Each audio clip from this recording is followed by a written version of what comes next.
नमस्कार दोस्तों, welcome to Old Monks. हम कंटिन्यू करेंगे यूपीएससी मेंस 2019 का paper 1 discussion regarding section B. इसके पहले की वीडियो में क्वेश्चन नंबर 5 एंड 6 का डिटेल डिस्कशन एनालिसिस किया हुआ है। उसके रिगार्डिंग वीडियोस मैंने अपलोड किए हैं। आपको अगर नहीं देखे अभी तक तो आप देख सकते हो। So will continue with the question number 7 of Indian philosophy section B.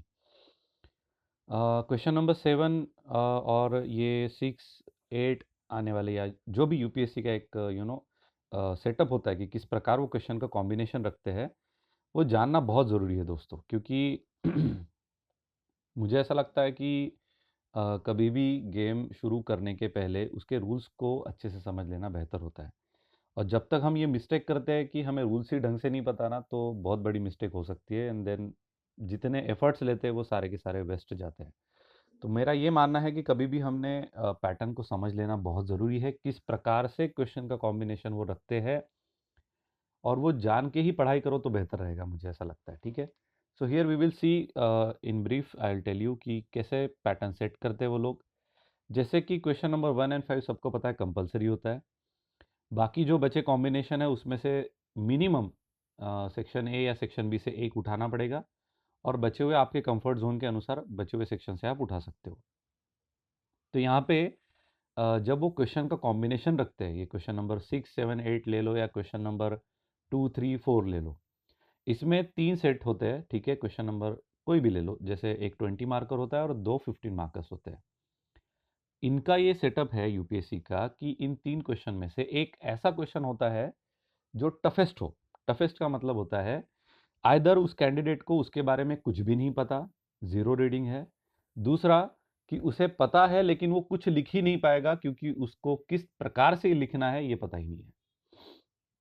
I hope you got the point कि दो प्रकार होते हैं। एक कैंडिडेट को उसका नॉलेज ही नहीं होगा, दूसरा नॉलेज है लेकिन वो कुछ लिख ही नहीं पाएगा। ऐसा दिस हैपन्स बिकॉज उस पर्टिकुलर टॉपिक का उस एक्सपेक्टेशन से जिस प्रकार यूपीएससी चाहती है कैंडिडेट का अंडरस्टैंडिंग डेवलपमेंट नहीं हुआ है। That's why I am saying this कि उन्हें पता है कि कैंडिडेट कहाँ फंस सकता है। ठीक है।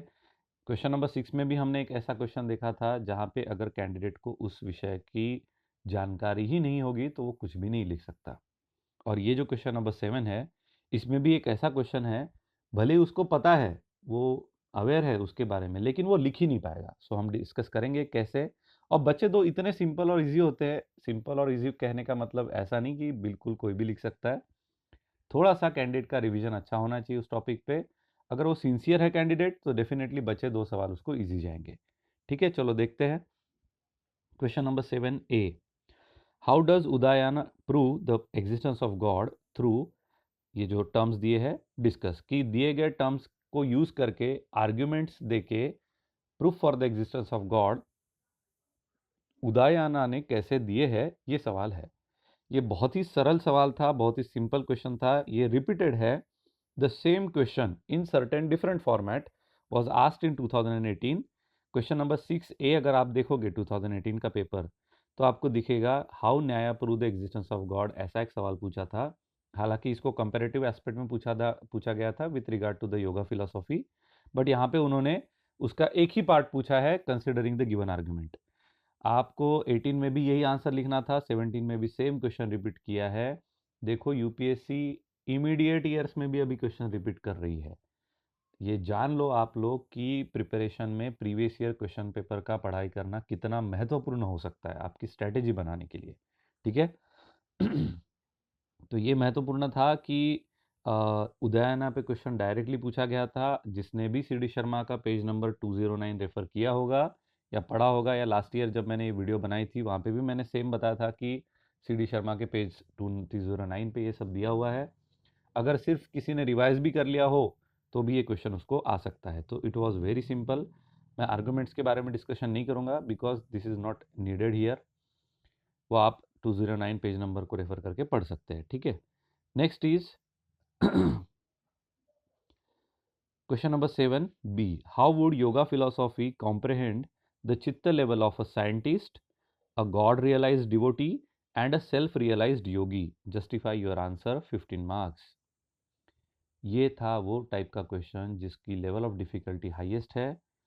कैंडिडेट को चित्त लेवल यानी चित्त भूमि के बारे में क्वेश्चन है ये पता है, लेकिन कैंडिडेट को इसको लिखना कैसा, इसकी अंडरस्टैंडिंग तब तक नहीं आएगी जब तक उसने योगा को पूरी अच्छी तरह से समझ लिया हो। कहने का मतलब यही है कि जब इस तरह से सवाल पूछते हैं यूपीएससी, उनका कहने का यानी पूछने का तात्पर्य यही है कि क्या आपको समझ में आया है कि योगा एग्जैक्टली क्या कहना चाहता है प्रैक्टिकली। बिकॉज अगर आप योगा को अच्छी तरह से पढ़ते हो ना, तो आपको एक चीज़ समझ में आ जाएगी कि they do not emphasizes more on the theoretical aspect of the knowledge, rather they emphasize more on the practical aspect of the philosophy. Yoga इसलिए हटके फिलोसॉफी इसलिए है क्योंकि वो सिर्फ बातों में या चर्चाओं पे ध्यान नहीं देते, आर्गुमेंट्स पे ध्यान नहीं देते, rather they look upon into the physical aspect of doing the yoga, rather I would से the practical aspect of the yoga, जिसको गौतम बुद्ध जी ने भी कई बार अपने जब वो ये होते थे, उनके बैठक होते थे या क्या कहते हैं उसे, विहार में जब उनकी मीटिंग्स होती थी, तो वहाँ पे भी यही चर्चा होती थी ना कि आपने गॉड को देखा है क्या, तो he always use to refute all such answers which are not which cannot fit in the boundaries of our mind. तो इसी तरह से योगा योगा ने बस उस चीज़ पे ज़्यादा एम्फासाइज नहीं किया कि हम थ्योरेटिकल बातें नहीं करेंगे, उन्होंने थोड़ा थ्योरेटिकल भी बताया, लेकिन उनका ज़्यादातर एम्फेसिस इसमें था कि प्रैक्टिकल इस पे बिहेव करो, बिलीव करो। ठीक है, तो अकॉर्डिंगली अगर हमें पता है कि प्रैक्टिकल है योगा काफ़ी हद तक, तो आपको ये भी पता होना चाहिए कि इंडिविजुअल्स लेवल में क्या अंतर हो सकता है। हम किसको साइंटिस्ट कहते हैं, साइंटिस्ट किसे कहते हैं, why they are being distinguished. Professors को तो साइंटिस्ट नहीं कहते ना, या इंजीनियर्स को साइंटिस्ट नहीं कह सकते, ये engineers I mean working in the field. तो ये डिफरेंस क्यों है, साइंटिस्ट को अलग हम क्यों समझते हैं, तो हमें क्या पता है साइंटिस्ट की लेवल ऑफ माइंड क्या होता है, are we aware of it. तो इस प्रकार से वो सवाल पूछा गया है कि साइंटिस्ट किस प्रकार का व्यक्ति होता है, उसके लेवल ऑफ साइकोलॉजी में क्या चलते रहता है, और वो योगा पतंजलि के अनुसार एग्जैक्टली उसकी चित्त भूमि किस प्रकार से है, यानी उसको कैसे कॉम्प्रहेंड करता है योगा, ये सवाल था। सेकंड था God realise devotee. God realise devotee यानी जिसने गॉड को रियलाइज किया है, और डिवोटी बोला है, डिवोटी इसलिए वर्ड आया है यहाँ पे, बहुत महत्वपूर्ण होता है हर एक वर्ड में, आपको कई बार ये बता चुका हूँ। जब वो डिवोटी कह रहे हैं, इसका सिंपल अर्थ ये है, कहीं ना कहीं पे आप अगर ये the proof for the existence of God by yoga, या यो गॉड अकॉर्डिंग टू योगा, ये जो टॉपिक है सी डी शर्मा में भी है और दत्त चटर्जी में भी है, अगर आप इसे पढ़ते हो ना, अपने आप समझ में आएगा कि योगा गॉड को डिवोट करने में क्यों अपना ज़्यादा महत्व देता है। ही सेज कि जो भी प्रैक्टिसर है, प्रीचर है, जो भी योगा फिलोसॉफी को फॉलो कर रहा है, उसकी लाइफ में गॉड का इम्पोर्टेंस, अगर वो डिवोटी है गॉड का, तो उसे जो अटेंड करना है वो कितना सरल तरीके से अटेंड हो सकता है, उसके बारे में कंप्लीट डिस्क्रिप्शन दिया हुआ है। तीसरा है the self realised yogi. Self realised yogi का मतलब होता है जो उन्होंने अष्टांग योग दिए हैं। अष्टांग योग में जो हाईएस्ट लेवल असम प्रज्ञता समाधि हम कहते हैं, समप्रज्ञता एंड असमप्रज्ञता समाधि की जो बात होती है, that is a level of self realised yogi, जहाँ पे वो खुद क्या है उसका कंप्लीट रियलाइजेशन उसे हो जाता है, और वहाँ पे चित्त वृत्ति निरोध अवस्था निर्माण होती है। देखो बहुत सिंपल है, बस थोड़ा अलग ढंग से पूछा है। हमें पता है साइंटिस्ट ये रीजन बेस्ड चीज़ों को बिलीव करते हैं, जहाँ पे उन्हें प्रूव होता है कि हाँ ये, जैसे कहते हैं ना हम कि मेटाफिजिकल एस्पेक्ट पे बिलीव नहीं करते। हालांकि ये उनका ही कैटेगराइजेशन है, बट हाँ जिस प्रकार से अगर आप वैसे सीखा पढ़ोगे, तो उनके अनुसार भी वो भी काफ़ी साइंटिफिक फिलोसॉफी है, क्योंकि उन्होंने क्या बताया कि जैसे योगा भी कहते हैं इस बात को कि there are highest upper limit and high lowest limit in anything you see. तो उन्होंने कहा तो एग्जिस्टेंस की लोवेस्ट लिमिट है एटम, और जो एग्जिस्टेंस की हाईएस्ट लिमिट है वो है स्पेस।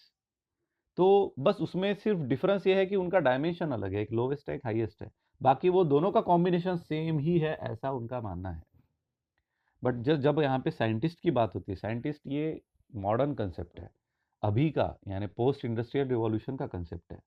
साइंटिस्ट पहले के ज़माने में नहीं कहा जाता था क्योंकि विज्ञान था, लेकिन साइंस और वैज्ञानिक और ये जो बातें आई है, ये जो स्कूल्स आए हैं, या ये जो एजुकेशन में सब्जेक्ट्स आए हैं, ये रिसेंट डेवलपमेंट है।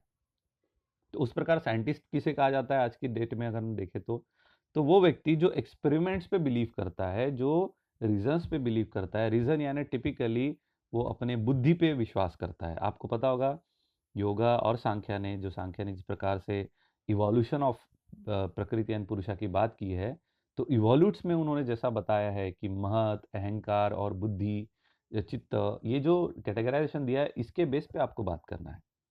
अब ये हर कैंडिडेट का अलग अलग हो सकता है, वो कैसा कॉम्प्रहेंड करता है इस टॉपिक को, ये उसके अंडरस्टैंडिंग पे निर्भर करता है।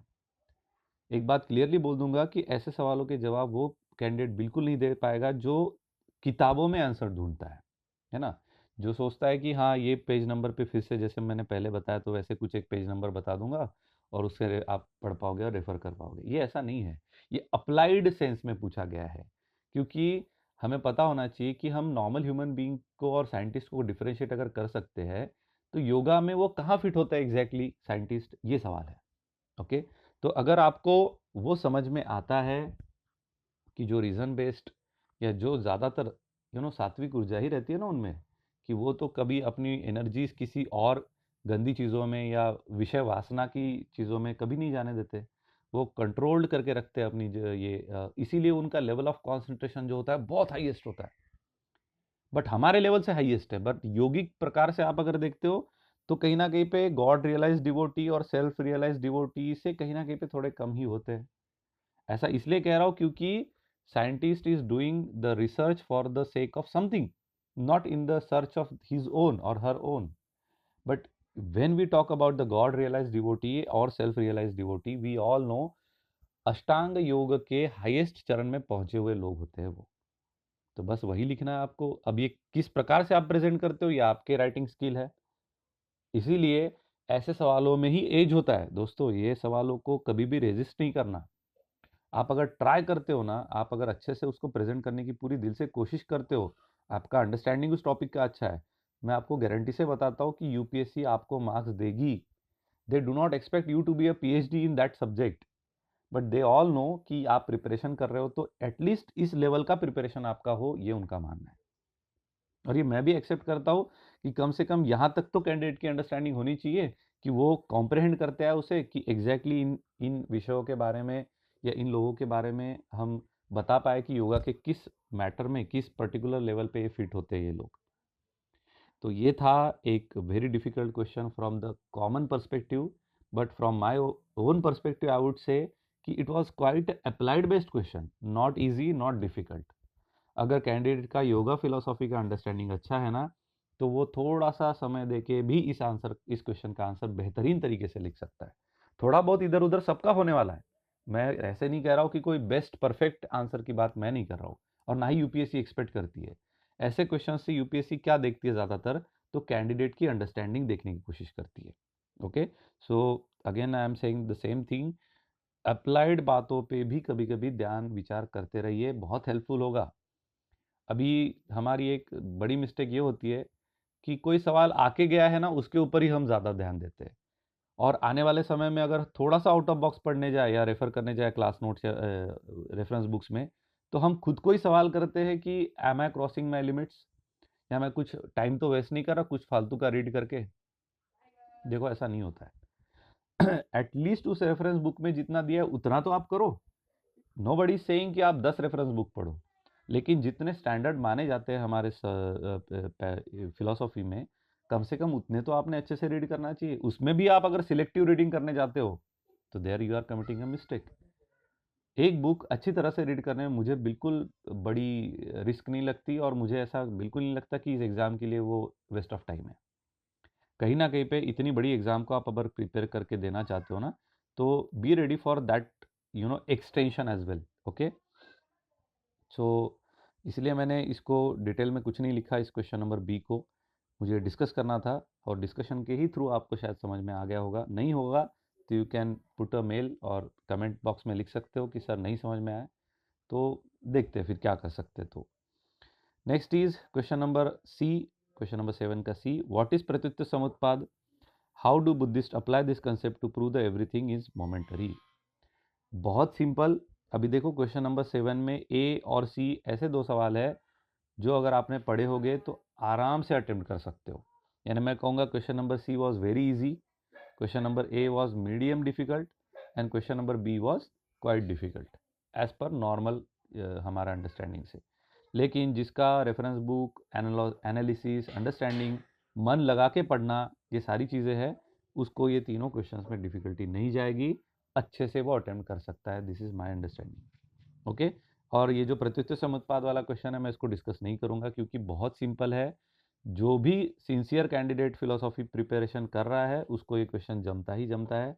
अगर आप न्यूबीज़ हो, पहली बार पढ़ रहे हो, तो डोंट वरी अबाउट दिस। आप जब पढ़ाई करोगे 1-2 महीने बाद आपको भी ये सिंपल क्वेश्चन लगेगा, इसमें कोई भी डिफ़िकल्टी लेवल नहीं है, ठीक है?